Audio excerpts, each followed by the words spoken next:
महाविकास आघाड़ी की सरकार इसलिए गई क्योंकि महायुति की सरकार जो बनी उसे खोखे की सरकार कहा जाता है।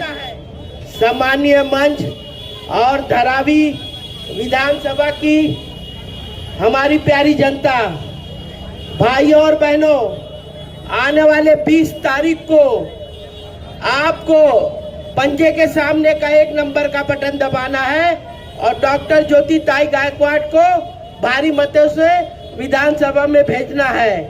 भाइयों और बहनों, आपने देखा होगा इन 5 सालों में 2.5 साल महाविकास आघाड़ी की सरकार रही और 2.5 साल कांग्रेस की सरकार, महाविकास आघाड़ी की सरकार रही और 2.5 साल महायुति की सरकार रही। महाविकास आघाड़ी की सरकार इसलिए गई क्योंकि महाविकास आघाड़ी की सरकार इसलिए गई क्योंकि महायुति की सरकार जो बनी उसे खोखे की सरकार कहा जाता है। एक एक आमदार को, एक एक एमएलए को, एक एक विधायक को 50-50 करोड़ रुपए देके खरीदे गया। इसलिए महायुति की सरकार महाराष्ट्र में बनी और महाविकास आघाड़ी की सरकार जिसे जनता ने चुनकर भेजा था उस सरकार को इन्होंने गिरा दिया। भाइयों और बहनों, 10 से 12 साल में आपने देखा होगा केंद्र में एक सरकार बैठी है, मोदी सरकार, जिसका नाम था 10 साल पहले मोदी सरकार, लेकिन अब की बार वो इंडिया सरकार हो गई।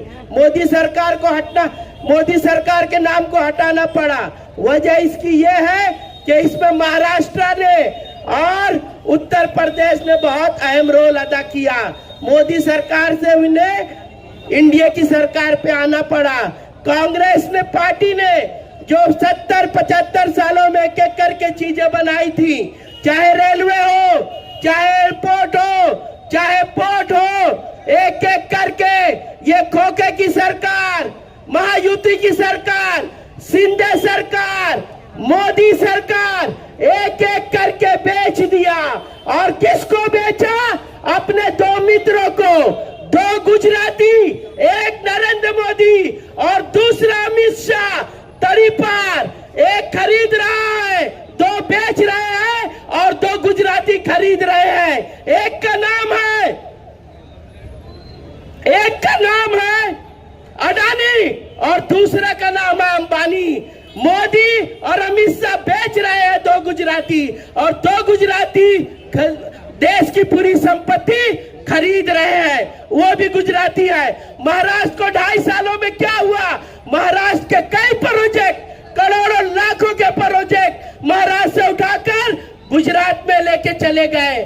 महाराष्ट्र की जनता को 2.5 साल में सिर्फ इन्होंने लूटा है, हर एक चीज बेचा, रेलवे, एयरपोर्ट, पोर्ट, यहाँ तक धारावी को भी बेच दिया इन्होंने। और धारावी को किसको बेचा? अपने दोस्त अडानी को बेचा। आज ये शिंदे सरकार, खोखे की सरकार, भ्रष्टाचार की सरकार ये बोलती है कि धारावी के लोगों को गोइंडी खाड़ी में बसाया जाएगा, कोई बोलता है दहिसर चकना की खाड़ी में बसाया जाएगा, कोई बोलता है मूलन खाड़ी में बसाया जाएगा। मूलन की खाड़ी में जब धारावी की जनता को बसाने का नाम आता है तो मूलन की जनता रोड पे उतर आती है और आंदोलन करती है। आंदोलन ये करती है कि धारावी के लोग मूलन में नहीं बसेंगे। अरे धारावी के लोग बम्बई के किसी भी कोने में नहीं जाना चाहते, धारावी के लोग धराई में ही रहना चाहते हैं कि धारावी मुंबई का हीरा है, हीरा, और मुंबई का दिल है। आप हमें आंदोलन करके क्या रोकोगे? हम धारावी की जनता, हम धारावी के लोग, यहाँ पे हमारे बाप दादा, हम लोग यहाँ पे पले बड़े, हम ही धारावी छोड़कर नहीं जाने वाले। भाइयों और बहनों, लड़ाई बहुत बड़ी है।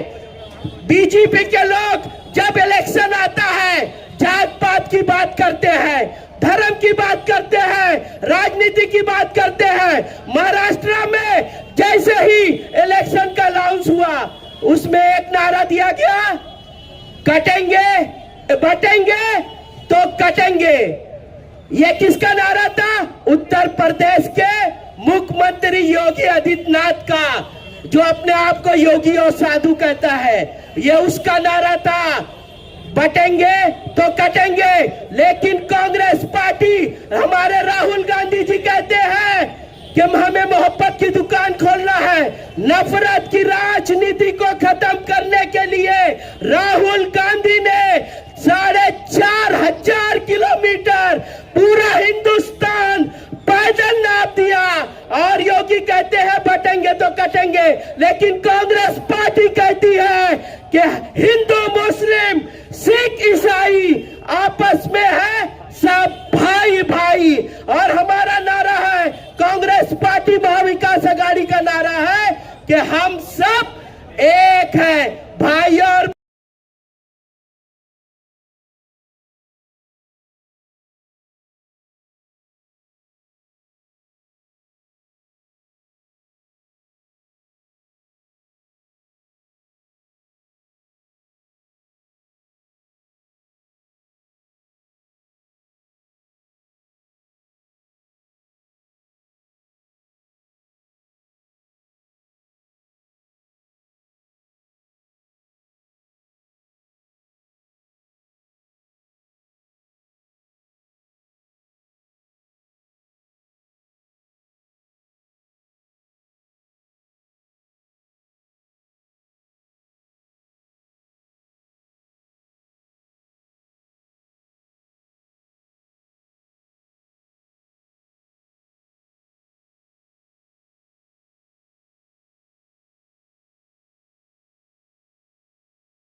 ये थे विधायक काजी साहब।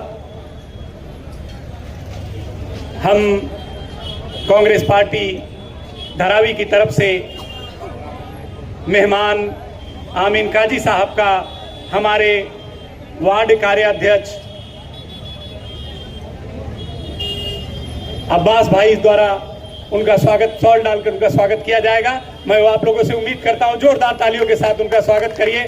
आप मेहमान हैं, राजस्थान से आप चलकर आए, आपका तहे दिल से शुक्रिया अदा करते हैं। इसी कड़ी में हमारे बड़े भाई अरशद आजमी साहब का स्वागत हमारे बड़े भाई कयूम साहब करेंगे, वार्ड अध्यक्ष 188 के। इनका भी जोरदार तालियों के साथ स्वागत किया जाए।